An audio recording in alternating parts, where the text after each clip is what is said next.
Hi, this is Adam Ragusi of WVUR's Radio Boston. We're making pizza today. So I had done some significant preliminary investigation into how to do this at home, and I got something that was pretty good. But what I've done is that I've gone to Same Old Place in Jamaica Plain, which is a shop that our listeners recommended I go to learn the art of New York-style pizza bakery. And those gentlemen were kind enough to divulge some of their secrets. It was clear that if I got too much deeper, I risked getting whacked. So here we are. We're going to try it again, incorporating the knowledge that I've acquired from Same Old Place in Jamaica Plain. Thanks, Eric. So I got some dough made up earlier.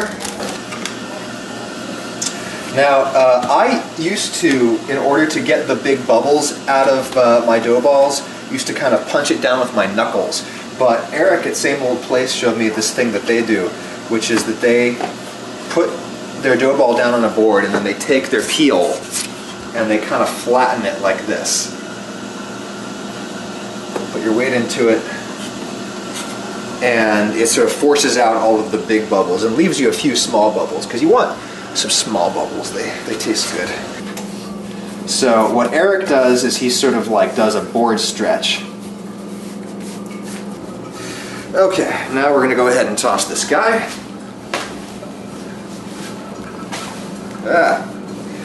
Now, at Same Old Place they do it one-handed. I can't do that. Okay, now you need some kind of granular matter on your peel to keep your pizza from sticking. And I used to use flour for that, but it kind of has a gross taste, I feel like, when in the mouth. After you bake it, it just sort of tastes powdery. So I use cornmeal, and other people don't like cornmeal on the bottom of the pizza, but I think they're using too much. You really need very little. On the other hand, it has to be everywhere. It has to completely coat the peel. Before we move on, let's talk about heat. The thing about pizza at home and why it almost never really tastes right is that our ovens don't get hot enough. Commercial pizza ovens go to like 1,000 degrees.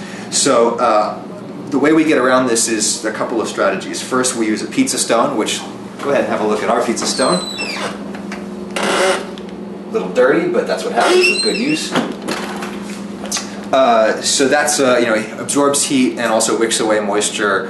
Very good for baking pizza at home. We bring the oven all the way up to its maximum temperature, which is 550, and then this is my little invention, which is that I'm going to turn on the broiler now that the oven is all the way hot.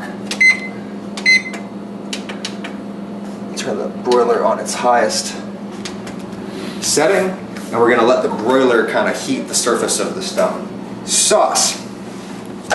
Interesting topic, pizza sauce. When I first started making pizza, I went online and the internet told me that any tomato sauce is good for pizza sauce. Not true. Most New York style pizza joints actually don't cook their sauce. They used canned tomatoes or sauce products straight out of cans. Cheese. Obviously we associate mozzarella with pizza. I have had trouble with cheese and my pizza in the past because I felt like when I just used mozzarella, I didn't really get a very rich flavor. I felt like it was a little flat. I went to the guys at Same Old Place and asked them what they use, and they said that some other pizza joints around town will actually cut their mozzarella with provolone to get around this problem. And I thought about doing that, but they don't do that. They say, the trick really is just use mozzarella and the flavor comes from the browning that you get on the cheese. And it occurred to me that I might have been under-baking my pizza a little bit, so I'm going to go ahead and try to rely on the heat from the oven and the broiler to just brown this mozzarella and get us some nice flavor that way, and we'll see what happens. This is one of these super cool infrared thermometers. Let's go ahead and see if you can see what that does. It's like a laser pointer, except it sees the heat. So that wall is 76.3 degrees Fahrenheit.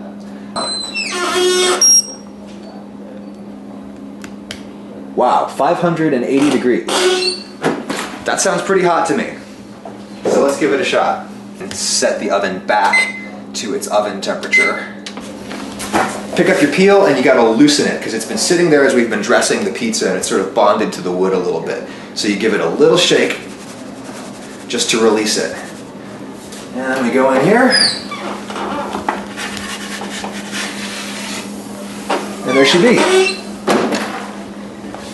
And we'll come back back in like 5, 6, 7 minutes. So I'm not sure where we're at with the baking process at this point. I want to check the bottom to see how brown it is, so let's check it out. Looking lovely. Quite brown on the bottom. I find that the pizza gets softer as it sits and cools out of the oven. I assume that's because it's absorbing the steam from all of the other ingredients. So I feel like if it feels a little too hard, a little too crispy in the oven, then it's right. And it's about there, so I'm going to go ahead and pull this.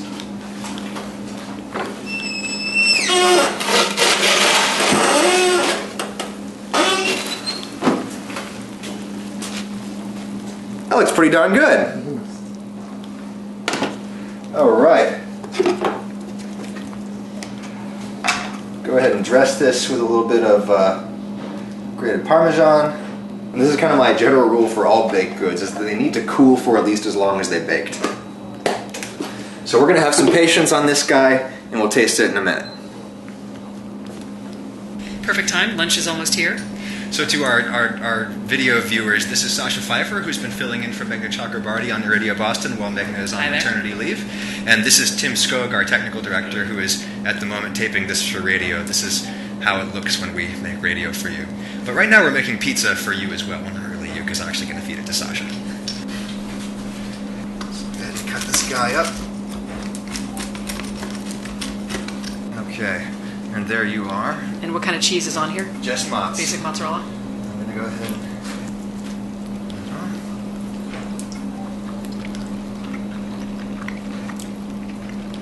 and... You know why I like this first of all? The cheese layer is perfectly the right consistency. Right consistency, not too much, not too little. It's not overwhelmed. You can still taste but the it's got a sauce. bite to it. It's like thick enough that it has bite. It has tooth. Wow. And the sauce is simple. It's not too busy, but it's just right. It's a perfect balance to the cheese. This is working for me. I think a little too much salt in the sauce, but otherwise, this is working for me. I like the salty taste. I'm pretty happy with it. It tastes like pizzeria pizza. It truly does. Thank you. Thanks so much, guys. We'll post the recipe online.